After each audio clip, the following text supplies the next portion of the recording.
pour notre cerveau. Alors, ce qui est passionnant dans votre livre, c'est que vous écrivez qu'on sait désormais que ceux qui pratiquent une religion ou accordent une grande importance à la spiritualité vivent plus longtemps que les autres et en meilleure santé. Comment est-ce qu'on le sait ? Une étude a été publiée il y a 3 ans qui m'a donné l'idée d'écrire ce livre. Je découvre que les gens qui croient dans une religion vivent 7 ans de plus que les autres. Et là, je peux vous dire que j'en reviens pas. J'essaie de comprendre.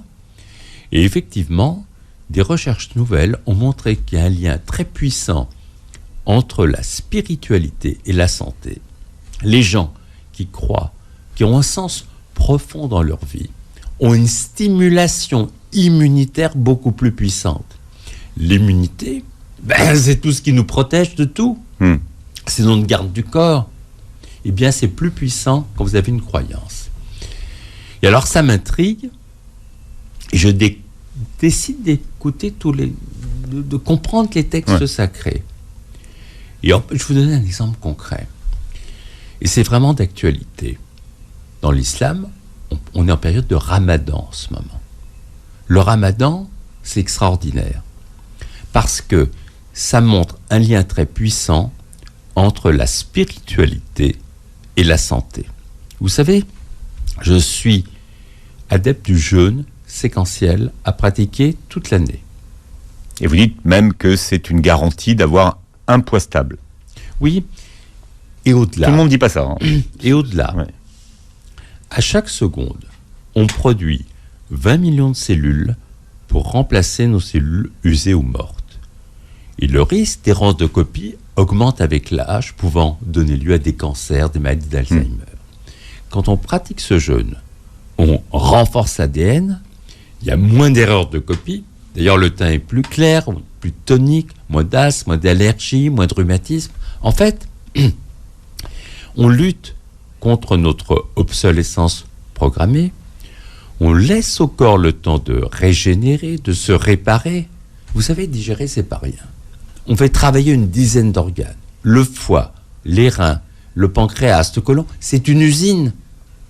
Et tout se passe comme si dans une vie, il y avait un nombre de repas limité à prendre. C'est ça que vous expliquez dans votre livre, très bien. C'est qu'on a un nombre de repas limité à prendre. Absolument. Et alors, il y a eu plein de recherches récentes sur ce jeûne, dont un prix Nobel japonais il y a 3 ans. Qu'est-ce que ça montre ? Ce jeûne séquentiel augmente de façon considérable l'immunité. L'immunité, ça fait le ménage des cellules cancéreuses qu'on fabrique tous les jours, qui nous aident à lutter contre les virus. C'est ça qu'on appelle l'autophagie ? L'autophagie, c'est se débarrasser des cellules mortes ou malades qui déclenchent des maladies. Ensuite, ça fait chuter l'inflammation, porte d'entrée des maladies. Ça fait sécréter une petite molécule qui fait qu'on a une superbe acuité cérébrale, meilleure mémoire, on pense plus vite et on est de bonne humeur. Et enfin, ça fait sécréter l'hormone de croissance jusqu'à 3000%. C'est étonnant. C'est une hormone anti-vieillissement. Elle s'appelle comment Elle s'appelle comment C'est l'hormone de croissance. Ah, l'hormone de croissance. Et pour le cerveau, c'est BDNF. Vous avez des petites molécules. Alors, globalement, ce jeûne séquentiel, c'est très intéressant parce que Ramadan, en ce moment, montre à quel point il faut jeûner. C'est une ouverture extraordinaire. Et je veux dire que, en dehors de cette période de Ramadan, il y a d'autres jeûnes dans la religion musulmane qui continuent. Et quelque part, quand je me suis beaucoup intéressé au Coran, et j'ai beaucoup appris. Tu as rencontré des théologiens au Maroc. Et j'ai été rencontrer des théologiens au Maroc pour essayer de mieux comprendre. Et en fait, dans la religion, ça montre qu'on est responsable de son corps. On est comme locataire de son corps, on doit en prendre le plus grand soin. C'est un dépôt, quoi. On a le corps en dépôt. On est en dépôt, on est responsable. Et quelque part, le Ramadan correspond à une forme de purification intérieure. Vous savez, on parle souvent de détox, mais à un moment donné, si votre corps, vous le poussez tout le temps à vous alimenter sans vous arrêter, vous allez l'user. Vous savez, tous les 5 jours, on refait complètement la tapisserie des intestins, on refait toutes les cellules. Alors, je ne vous dis pas si vous êtes tout le temps en train de pousser en alimentation. Vous savez, aujourd'hui, en France, on ne meurt pas de carence ou de faim, on meurt d'excès. Donc, quelque part, de pouvoir, par le jeûne, avoir la maîtrise de soi pour une optimisation de soi aussi. Arriver à cette notion de purification intérieure où vous faites un bien extraordinaire. Alors moi, ce que je propose, c'est que, quelque part, le ramadan est une période d'initialisation aussi au jeûne. Mais ensuite, dans l'année, quand ramadan sera terminé, essayez de continuer à 2 repas par jour au lieu de 3. Alors, il y a une petite chose que j'explique dans le livre, parce que certains vont dire j'ai un petit peu faim. En découvrant tous les textes sacrés aux 4 coins du monde, j'ai découvert des mélanges de plantes qu'on appelle calories mimétiques, dont je donne la recette dans le livre. Ces plantes, quand vous les prenez, il n'y a pas de calories, ça fait croire à l'organisme qu'il y en a, alors qu'il n'y en a pas. On n'a pas faim du tout. Et en étant bien hydraté, on passe sans problème de 2 à 3 repas et on gagne des années de vie en bonne santé, c'est absolument fabuleux. Et les champignons, c'est bon.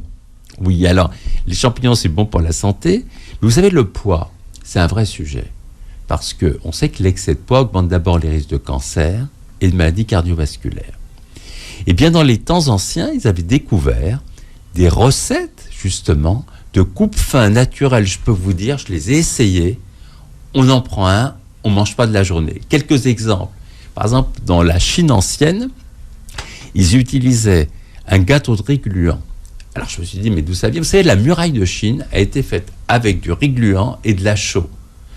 En utilisant du riz gluant, des produits laitiers pour remplacer le calcium de la chaux et certaines épices, on prend ce gâteau de riz gluant, vous êtes incapable de manger dans la journée, c'est un coupe-faim incroyable. Vous avez aussi... Mais parce que ça... C'est un pavé dans l'estomac. Voilà, c'est ça. On ne peut plus manger du tout. Avec un petit coup d'eau là-dessus, c'est parfait. Ah non, mais vous avez des coupes-faim naturelles incroyables. Et en fait, je peux vous dire, essayez ensuite ce jeûne séquentiel avec ces boissons quand le ramadan sera terminé. Continuez sur cette belle lancée du ramadan. Vous aurez une énergie, mais à couper le souffle. Vous êtes dans une forme extraordinaire. Il faut vraiment l'essayer. Alors vous parlez donc de la méthionine et l'intérêt pour nous de réduire toute l'année nos apports en méthionine. Oui, parce que... Alors qu'est-ce que c'est ? Expliquez-nous comment ça fonctionne et quel intérêt peut-on avoir pour vivre plus longtemps d'une certaine façon. En fait, on s'aperçoit que les liens entre l'alimentation et la longévité sont extrêmement étroits. C'est-à-dire que quand vous avez une belle alimentation, alors c'est pas de compter les calories, ça c'est complètement terminé, c'est simplement entre des aliments, il y en a qui protègent et d'autres qui réduisent l'espérance de vie. Il y a une étude qui a eu lieu formidable, qui a montré que par exemple quand vous prenez un hot dog, à chaque hot dog on perd 36 minutes de vie, et quand vous prenez par exemple une poignée d'amandes sans sel, on en gagne 26. Donc il y a des aliments qui vont vous faire qu'on va mourir plus vite et d'autres qu'on va vivre plus longtemps. La méthionine, c'est un acide aminé, on s'est aperçu, dont on a besoin, mais il n'en faut pas trop. Et donc, si vous en prenez trop, eh bien tout simplement, on sait que ça réduit l'espérance de vie. Donc, il y a des aliments qui sont très riches en méthionine. J'en donne la liste dans le livre. D'autres qui en sont pauvres. Un autre exemple très passionnant dans cet esprit, c'est le fer. Alors là, je peux vous dire... On a lu beaucoup de choses sur le fer, d'ailleurs. On dit une santé de fer, faut du fer et tout. Manger des épinards, c'est plein de fer, et on s'est rendu compte que c'était faux. Oui, et puis pire que ça, on s'est aperçu que les gens qui donnent leur sang font moins de cancer